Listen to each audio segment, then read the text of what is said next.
여러분, 오늘은 바울의 그 유명한 아테네 전도에 대해서 함께 나누도록 하겠습니다. 아테네는 우리가 잘 알듯이 고대 그리스의 스파르타와 함께 대표적인 도시국가 중에 하나죠. 민주주의의 꽃을 피운 도시이고 무엇보다 철학과 학문의 도시입니다. 그 유명한 소크라테스, 또 플라톤, 아리스토텔레스의 고향이기도 하고 그들이 활동했던 곳이기도 합니다. 굉장한 곳이죠. 고대 헬레니즘 문화의 중심지, 여러분 바울 당시 로마가 정치적으로 세상을 다 지배하던 시대였지만 문화는 그리스의 헬레니즘 문화가 지배했던 그 중심에 알렉산드리아와 함께 아테네가 있는 것이에요. 그래서 오늘 바울이 그곳에서 전도를 합니다. 우리 하나님 말씀 16절 같이 한번 읽습니다. 시작. 바울이 아테네에서 그들을 기다리다가 그 성에 우상이 가득한 것을 보고 마음에 격분하여. 아멘. 바울이 아테네에 이르렀을 때입니다. 이때 바울은 혼자였습니다. 이전에 데살로니가와 또 베레아를 전도할 때에 유대인들이 바울을 심하게 반대하고 또 불량배들을 동원해가지고 그들을 잡아 죽이려고 할 때에 그때 급하게 도망쳐서 배를 타고 왔던 곳이 아테네가 되겠습니다. 그곳에서 바울은 혼자서 이제 그 실라와 디모데가 그곳에 오기를 기다리고 있었습니다. 그때 여러분 바울이 얼마나 열정이 대단한 사람이었는가 하면 혼자 이렇게 전도하기가 쉽지 않은데 그곳에서 혼자 있음에도 불구하고 전도를 하게 됩니다. 이제 혼자 있으면서 아테네를 이제 그 도시를 둘러보는데 그 성에 우상이 너무 많은 거예요. 여러분 이상하죠? 아테네는 여러분 철학의 도시잖아요. 학문의 도시잖아요. 그러면 그런 우상이 없어야 할 것 같은데 그렇지 않습니다. 여러분 어떤 고대 작가가 이 당시에 아테네를 두고 아테네는 사람들보다 신이 더 많았다. 우상이 더 많았다는 거죠. 공중 우상이 300개, 기타 우상이 3만 개. 공중 우상이라고 하는 것은 공식적으로 인정하는 신, 그게 300개다 이 말이죠. 지금도 여러분 아테네에 가면 높은 곳이라고 하는 아크로폴리스의 그 광장에 파르테논 신전, 전쟁의 신인 아테나를 섬기는 파르테논 신전이 있잖아요. 그와 같은 공식적인 신이 300개. 그리고 온갖 잡신을 섬기는데 3만 개. 이러면 정말 온갖 우상을 섬기는 거죠.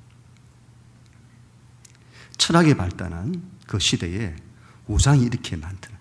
여러분 지금의 시대가 과학의 시대잖아요.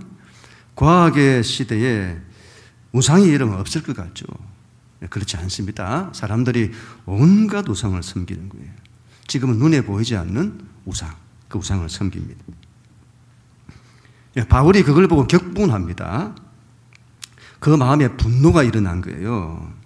마음에 분노가 일어났다. 여러분 이전에 제가 그 싱가포르에 갔을 때 있는데 그때 힌두 사원에 들어간 적이 있었습니다. 그때 그 트라우마가 지금까지 저에게 있어요. 영적으로 너무 안 좋아요. 제가 그 당시에는 영적으로 좀 무딘 사람이었음에도 불구하고 영적으로 너무 안 좋다. 이건 여러분 이슬람의 모스크를 들어가는 것과는 전혀 분위기가 다른 겁니다. 영적으로 온갖 귀신들이 다 들어있는 것 같아요. 근번에도 저희 동탄기독교연합회에서 목사님들과 함께 베트남을 다녀왔는데 베트남 나트랑이라는 곳에 갔는데 거기에 세계적인 문화유산이 있다고 해서 그게 관광 코스에 들어가 있는 거예요. 그래서 우리가 같이 갔더니 다른 데가 아니라 이슬람 사원인 거예요. 근데 여러분 그 외적인 어떤 건물이나 이런 것들은 저 정도면 그나마 그래도 세계 무산이 될 만한 그런 어떤 건물의 또 외형 이런 걸 좀 갖추고 있다 이런 마음이 들었습니다만은 근데 여러분 그 안에 들어갔을 때 무슨 제사 같은 것들이 이루어지는데 여러분 이건 무슨 무당집도 아니고 영적으로 너무 안 좋아요. 그래서 그런 영적인 것들을 느끼는 분들은 아예 그 안에 들어가지를 않아요.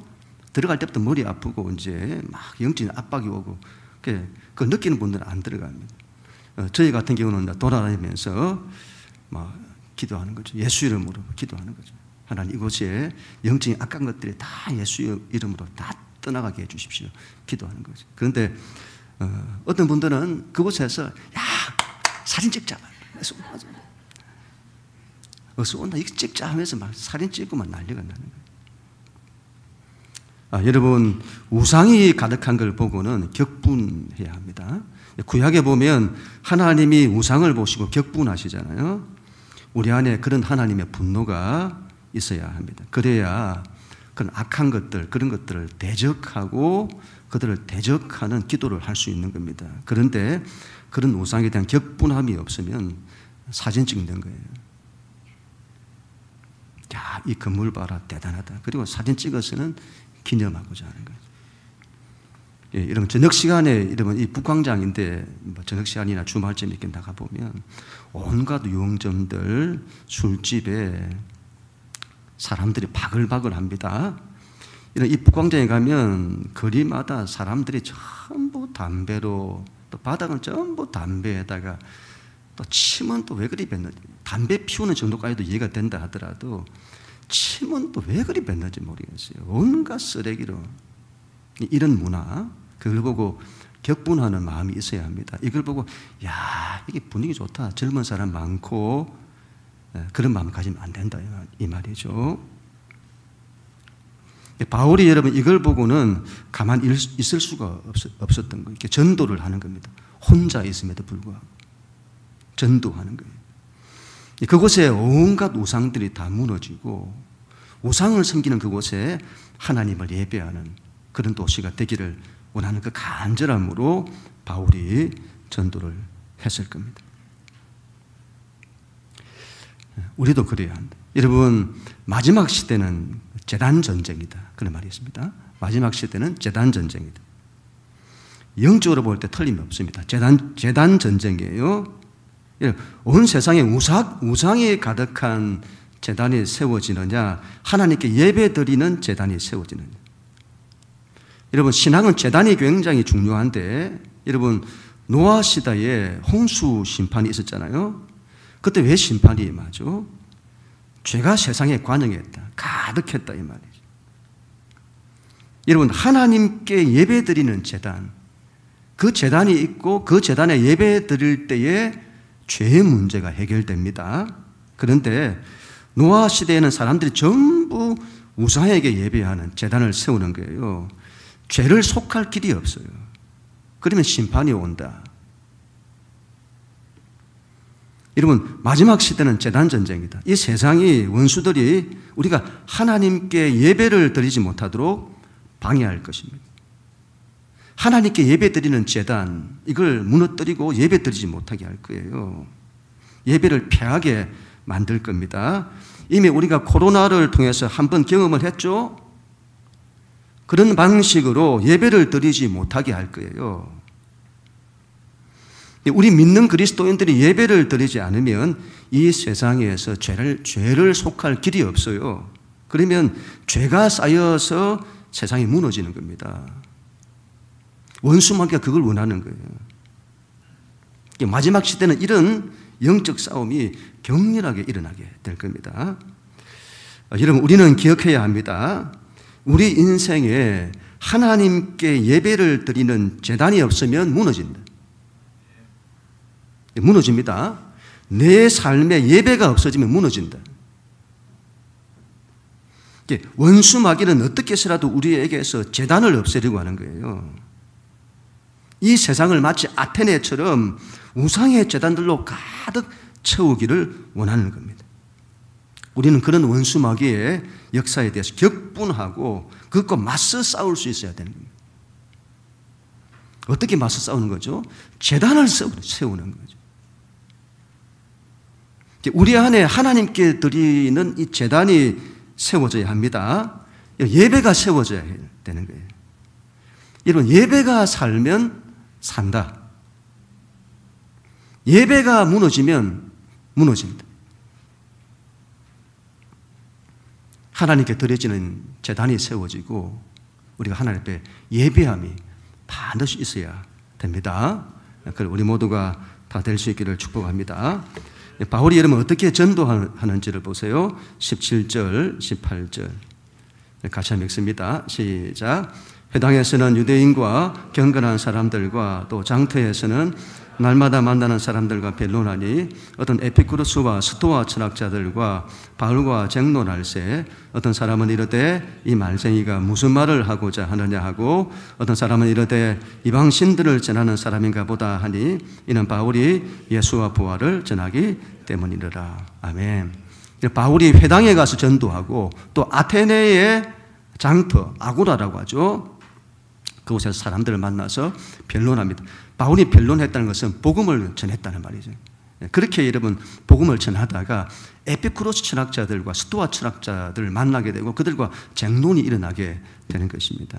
여러분 당시 이 헬라 문화가 헬라 문화인데 헬라의 철학은 에피쿠로스 학파와 스토아 학파를 통해서 꽃을 피우게 됩니다.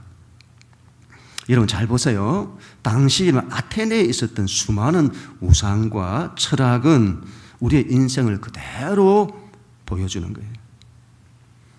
많은 이들이 우상을 섬겨요. 아테네 인구보다 더 많은 우상을 섬깁니다. 우상을 섬긴다는 것은 하나님을 떠난 인간의 가장 원초적인 삶의 방식이다. 자기 욕망을 채우기 위해서 신을 섬기는 거예요. 인간의 욕망, 육체적 욕망이죠. 인간의 육체적 욕망이 뭐죠? 의식주의에 대한 욕망, 풍요에 대한 욕망, 번영에 대한 욕망, 성공에 대한 욕망입니다. 그걸 위해서 자신의 그 욕망을 채워줄 신들을 만드는 거예요. 사람들마다 욕망하는 것도 다 다르잖아요. 그게 전부 많은 신들을 만들어내는 겁니다. 다신은 전부 자기 욕망을 채우는 거예요. 그래서 다신이 만들어지는 거예요. 그리고 여러분 에피쿠로스 철학과 스토아 철학, 여러분 그들 철학은 우상을 섬기는 사람, 이런 사람들을 낮추어 봐요. 어떤 의미에서는 그런 사람들을 경멸합니다. 그들은 육체를 악한 것으로 봐요. 그래서 육체의 욕망대로 사는 사람을 악하고 어리석게 바라봅니다. 그들은 정신적인 것들을 추구하죠. 이성적인 것을 추구합니다. 지적인 걸 추구해요. 에피쿠로스 철학은 에피쿠로스라는 사람이 만들어낸 철학인데 쾌락주의라고 합니다. 쾌락주의라고 해서 육체적 쾌락 이런 걸 추구하는 것으로 오해를 하면 안 됩니다. 이들은 정신적인 쾌락을 추구하는 거예요. 그들의 인생의 목표는 행복입니다. 행복을 추구하는 사람 많잖아요. 그와 같이 그들은 행복을 추구합니다. 고통 없는 행복이죠. 그걸 아타락시아라고 하는데 그들은 여러분 신의 존재를 인정하기는 합니다만 신은 인간사에 개입하지 않습니다. 그래서 신에게 관심이 없습니다. 오직 인생을 행복하게 사는 것에 목적을 두고 관심을 두는 거죠. 그런데 여러분 인생을 행복하게 사는데 가장 큰 문제는 죽음이죠. 그들은 이렇게 말합니다. 우리가 살아있는 한 죽음은 존재하지 않는 것이고 죽으면 우리는 없는 거다. 그러므로 죽음을 두려워하지 마라. 그들은 죽음의 문제를 회피하죠. 죽으면 다 끝난다. 더 이상 고통도 없다. 그러니 죽음을 두려워할 필요가 없다. 그들은 여러분 그들이 행복을 추구하는데 죽음에서 끝나는 행복 그런 걸 추구하는 거예요. 이들과 다르게 이런 스토아 철학은 이들은 인생의 쾌락과 행복을 목적으로 추구하지 않습니다. 그들은 아파테이아라고 하는데 이런 사람의 욕구, 욕망, 욕심 이런 걸 말하는 파토스라고 하죠. 거기에다가 R을 붙인 건데 욕구가 없다는 거예요. 욕구가 없다. 내게 욕망을 하는 것이 없는 그 단계 그런 걸 추구하는 거예요. 그들은 인간의 이성을 굉장히 중요하게 여깁니다. 그들은 지적인 어떤 경지를 추구해요. 지적인 어떤 경지, 어떤 것에도 흔들리지 않은. 이들은 여러분 이 세상에 로고스가 있다고 생각을 해요. 이 세상을 있게 한 가장 근본된 제1원인이 있다. 그렇게 이해를 합니다. 그리고 이 세상에서 그 로고스, 가장 근본된 제1원인이 있는데 이 로고스에 이를 수 있는 원리와 법칙이 있는데 인간의 이성이 그 원리와 법칙을 깨닫는다는 거예요. 이 스토아가 좀 어렵습니다만 이걸 쉽게 말하면 지금의 우리의 불교와 똑같아. 어떤 경지를 추구하는 거예요. 어떤 도의 경지를 추구하는 것입니다. 그래서 인간의 이 이성을 통해서 명상하고 그런 가운데 뭔가를 깨닫는 거예요. 그렇게 도의 경지에 이르는 것입니다. 어디에도 매이지 않고 어디에도 흔들리지 않는 무상의 경지에 이르는 거죠. 이들은 금욕을 굉장히 중요하게 여깁니다. 인간의 이성이 그 경지에 이르는 걸 가장 방해하는 것이 육체다. 육체의 욕망이라고 보기 때문이죠. 그래서 육체를 금욕시키는 거죠. 세속을 떠나고 금욕을 시키고 그런 경지에 이르고자 하는 거죠. 이게 나중에 여러분 기독교에도 큰 영향을 미치는데 중세 기독교 수도원 운동이 여기서 영향을 받았다 볼 수 있고 초기 기독교 공동체에 있었던 이단인 영지주의가 여기서 일어났다고 볼 수 있습니다. 아테네에서 일어났던 우상과 철학은 우리 인간사에서 일어나는 인간의 삶의 방식을 그대로 보여주는 것입니다. 우리가 어떻게 인생을 살아가냐. 하나는 육체적으로 살아가는 거예요. 인간의 욕망대로 살아가는, 욕망이 원하는 것을 붙들고 그걸 이루고자 온갖 우상을 만들어 그걸 인생의 목적으로 해서 사는 것입니다. 더 잘 먹고 더 잘 입고 좋은 차, 좋은 집, 번영하고 성공하고. 두 번째는 정신적인 걸 위해 사는 거예요. 정신적인 쾌락, 행복을 목적으로 사는 것입니다. 그래서 행복을 위해서 과도한 육체의 욕망을 절제하며 사는 거예요. 에피쿠로스. 네 번째는 인생의 행복이 아니라 어떤 진리의 경지에 이르는, 진정한 자유와 평화의 경지에 이르는 그런 걸 추구하는 거죠. 스토아. 여러분, 스토아가 굉장히 대단한 것처럼 보이는데 그게 길 없습니다. 그래서 스토아 철학을 창시했던 사람이 제논이라는 사람인데 이 사람이 자살하잖아요. 여러분, 창시자를 보면 아는 거예요. 스토아 철학의 종말은 자살이다. 바울이 여러분 그들에게 예수와 부활을 전하는 것입니다. 이건 우상이 아니에요. 우상이 아닙니다. 하나님입니다. 온갖 우리의 욕망이 아니에요. 하나님의 말씀이고 뜻입니다. 우상을 섬긴다고 우리 인생이 내가 원하는 대로 잘 되고 그렇지 않습니다. 우상을 섬긴다고 복을 받는 것이 아닙니다. 하나님을 섬길 때 하나님의 복이 임하는 거예요. 우리가 정신적인 뭔가를 추구한다고 해서 우리 인생에 행복이 오는 것이 아닙니다. 하나님이다 이 말이에요. 하나님을 알 때 진정한 행복이 오는 거예요.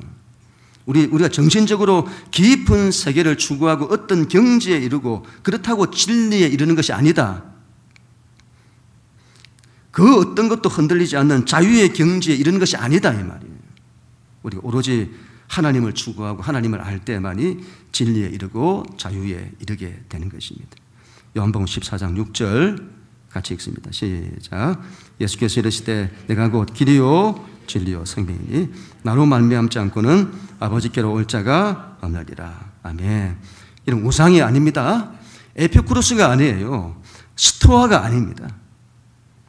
예수를 믿을 때에 진정한 우리 인생에 복이 오고 예수를 믿을 때 우리 인생에 진정한 행복이 오는 것이며 예수를 믿을 때 우리의 진정한 진리가 온다. 진리에 이르게 된다 이 말이에요.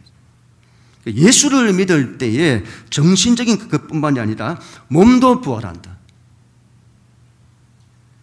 몸도 살고 정신도 살고 인생도 살고 모든 것이 산다 이 말이죠. 철학의 결론은 로고스로 끝나요. 이건 철학이 정말 대단한 걸 했다고 봅니다. 그 오랜 철학사를 통해서 그들이 내린 결론, 이 세상의 것들을 하나님 없이 더듬어가지고 사고하고 그런 가운데서 그들이 내린 결론이 모든 것의 원인, 제1원인, 세상에 로고스가 있더라. 이걸 발견했다는 거 아니에요. 철학이. 대단한 거죠. 대단한 결론에 이른 겁니다. 문제는 여러분, 그 로고스가 뭔지를 모르는 거죠.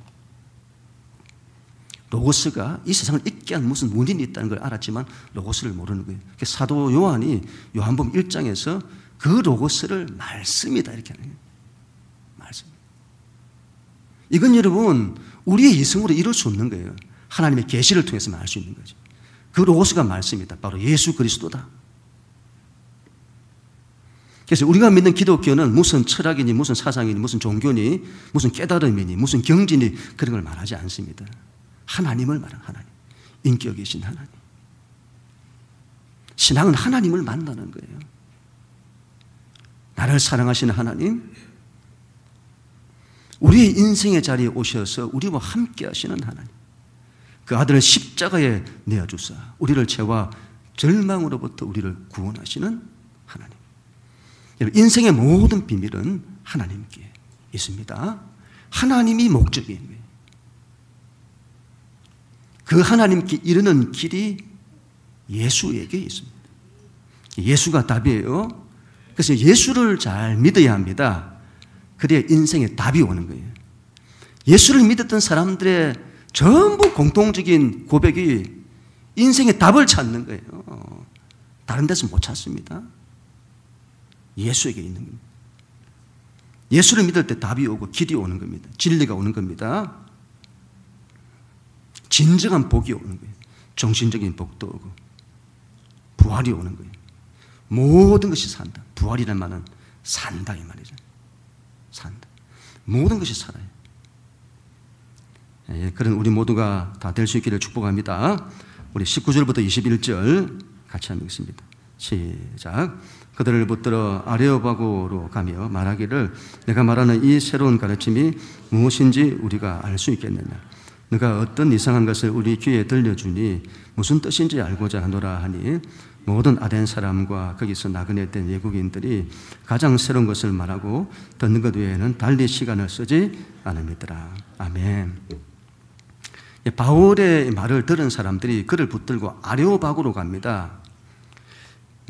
아고라에서 아레오바고로 가죠. 아레오바고는 사람들이 서로 토론도 하고 좀 더 높은 곳에서 이제 강연도 하고 설교도 하고 그리고 재판도 이루어지는 장소가 아레오바고입니다. 우리가 다음 주일에 나눌 건데 이곳에서 그 유명한 바울의 아테네 아덴 설교가 이루어지게 됩니다. 바울의 이름 이 아테네 전도, 아테네 설교에는 대선 두 가지 입장이 있습니다. 바울이 아테네라고 하는 학문과 철학의 도시, 지성인들을 대상으로 그들의 관심사를 잘 파악하여 정말 놀라운 설교를 했다는 입장이 하나 있고, 바울이 아테네에서 지성인들을 대상으로 지금까지 바울이 해왔던 설교와는 전혀 다른 방식의 설교를 했는데 그것 때문에 실패했다. 그 결과도 미미하다. 그런 입장이 있습니다. 저도 두 번째 입장, 바울의 실패가 아니냐 하는 이 마음이 듭니다. 바울이 여러분 이 아테네 이후에 고린도라고 하는 지역에 가는데 거기서 여러분 바울이 이런 말을 하게 됩니다. 고린도 전서 2장 3절부터 5절까지인데 하나님 말씀 우리 마지막으로 같이 읽습니다. 시작. 내가 너희 가운데 거할 때에 약하고 두려워하고 침이 떨어노라. 내 말과 내 전도함이 설득력 있는 지혜의 말로 하지 아니하고 다만 성령의 나타나심과 능력으로 하여 너희 믿음이 사람의 지혜에 있지 아니하고 다만 하나님의 능력에 있게 하려 하였노라. 아멘. 이 말이 아테네에서 고린도로 왔을 때, 이 말은 이런 바울이 아테네에서 지금까지의 전도의 방식과 다르게 설득력 있는 지혜의 말로 설교하고 전도했다 이 말이에요. 성령의 나타나심과 능력으로 하지 않았다. 이걸 보여주는 거예요. 당시 아레오파고에 있는 사람들의 모든 관심은 지성에 있었습니다. 무슨 새로운 지식, 새로운 철학, 새로운 사상, 이 사람들이 그런 걸 막 알기를 원하는 거예요. 바울이 그런 지성인들을 앞에 두고 지금까지 해왔던 설교와 다르게 전도한 것입니다. 지금까지 바울의 전도를 보면 유대인의 회당에 들어가면 다윗의 자손, 유대인들이 그토록 기다리던 다윗의 자손, 메시아, 구원자를 말하고 그 구원자가 예수 그리스도다. 그걸 성경 말씀을 빌어서 담대히 전합니다. 성령의 충만함으로 성령의 말하게 하심을 따라서 전하는 거예요. 유대인의 회당이 없는 곳에서는 성령의 권능이 나타나요. 기적의 역사들이 나타나고 그 사람들의 마음이 열리면 복음을 담대히 전하는 것입니다. 그런데 여러분, 바울이 아고라에서 했던 논쟁에서는 예수님과 부활을 말했다고 하는데 아레오바고에서 했던 설교에서는 예수님이 등장하지 않습니다. 보편적인 지성인들을 대상으로 보편적인 원리를 가지고 설명한 거예요. 그들의 지성에 설득력 있는 지성으로 설교한 것입니다. 여러분, 선교 현지에 가서 전도를 해보면 아는데 지성적인 전도 절대로 통하지 않습니다. 여러분, 이거 안 통합니다. 뭔가 잘 설명하면 될 것 같은데 이건 그렇지 않습니다. 지성적인 사람은 오히려 전도를 더 못해요. 오히려 여러분, 영적인 사람들 더 잘합니다. 여러분, 전도를 통해서 생명을 살리는 이 일들은 성령의 역사하심으로만 가능한 거예요. 우리 믿는 우리가 정말 빠지기 쉬운 감정이라고 보는데, 우리는 여러분 신앙이나 우리의 삶을 혼적으로 뭔가를 하려고 하는 거예요. 복음은 반드시 영적이어야 합니다. 복음을 전하는 사람이 지식으로 전하려고 하면 안 됩니다. 지식으로 전하려고 하면 복음의 능력 자체가 약화돼요. 반드시 영적으로 하려고 해야 합니다. 이건 여러분 전도뿐만이 아니라 우리의 신앙도 그렇다 이 말이에요. 우리의 신앙도. 우리의 신앙이 혼적이면 안 됩니다. 반드시 영적이어야 합니다. 혼적인 것이 좋아 보이죠. 고상해 보이고 지적으로 보이고 많은 걸 알고 깊이 다루고. 근데 여러분, 생명은 그런 것과 전혀 상관없습니다. 혼적인 것은 절대로 사람을 변화시킬 수 없습니다. 연과 혼과 관절과 골수를 찔러 쪼갤 수 없다 이 말이에요. 영적이어야 합니다. 로마서 8장 14절. 물론 하나님의 영으로 인도함을 받는 사람은 곧 하나님의 아들이라. 이런 믿는 사람은 소울이 아니에요. 스피릿이 돼요. 스피릿. 성령이 함께 하시는. 믿는 자는 반드시 스피릿이 되어야 합니다. 지적인 사람, 지성적인 사람, 이성적인 사람. 우리가 인생을 통해서 그런 사람 되기를 추구하지 않아야 합니다. 바울이 이런 걸 다 배설물로 여겨요. 이성적이고 지성적인 것이 나쁘다고 말하는 것이 아니에요. 그런 걸 하지 말라는 것이 아닙니다. 그것보다 중요한 것을 말하는 겁니다. 영적인 사람이 되어야 됩니다. 성령의 사람이 되어야 합니다. 전적으로 성령님을 의지하여 하려고 해야 합니다. 성령의 인도하심을 받고 성령의 능력으로 행하는 사람이 되어야 됩니다. 그래야 뭔가가 일어나요. 그래야 뭔가가 일어납니다. 그래야 뭔가가 되는 거예요. 우리 인생에. 그래야 뭔가 하나님의 역사가 나타나는 거예요. 왜 우리의 인생에 하나님을 믿고 예수를 믿는 우리의 삶에 하나님의 생명의 역사가 나타나지 않냐? 잘 듣다 보시면 여러분이 성령의 사람, 영적인 사람이 아니라 혼적으로 하기 때문에 그렇다. 설득력이 있는 뭔가, 이성, 지성 이런 것들을 의존하는 신앙. 여러분 사람 바꾸지 못합니다. 생명의 역사를 나타내지 못해요. 하나님의 역사는 그런 걸로 나타나지 않습니다. 성령님의 온전한 능력과 역사를 의지하는 사람을 통해서 하나님은 당신의 역사를 나타내시는 것이죠. 결론을 맺습니다. 우상의 제단을 보고 격분해야 합니다.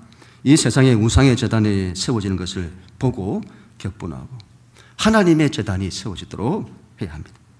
우리 안에 있는 무너진 하나님의 제단을 다시 세우십시다. 그래야 여러분 삽니다. 두 번째로 우리 인생의 진정한 복, 육체적 정신적인 행복은 예수께 있습니다. 진정한 자유와 평화의 길도 예수께 있습니다. 예수님을 잘 믿어 우리 인생이 복되고 부활하는, 다 살아나는 우리 모두가 될 수 있기를 바랍니다. 마지막으로 모든 걸 성령님 의지하여 행하십시다. 혼적인 사람 되지 마시고 영적인 사람, 성령의 사람이 되어야 합니다. 그래야 뭔가가 일어납니다. 우리 인생이 뭔가가 되어진다.